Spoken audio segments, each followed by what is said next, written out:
molim te, muka me naterala da dođem kod tebe, nemoj da se ljutiš. Samo da mi kažeš gde je Galina, u koje sobe. Treba ja da se svukujem ako treba? Ne treba.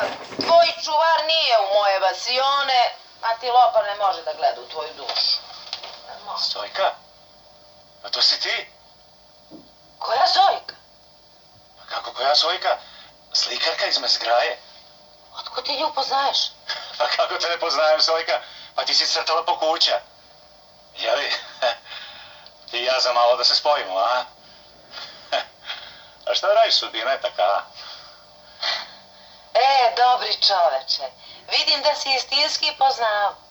Sojka je bila starija od mene 15 minuta. 15 minuta? 15 minuta. Obe smo talentovane, ona za crtanje, ja za poznavanje ljudske duše. Jedi, Sojka, Antilopo, izvini, znači ti i Sojka, vi ste, na primer, sestre bliznakinje? Jeste, otišla ona u grob nevina. Živela bi ona još, ali htjela da nas slika sliku na krovu jedne kuće da se vidi čak iz vasione. I tako slikala. I naiđe mačka i ona viknu, pis mačko! I samo vup, ovako nije ni digla.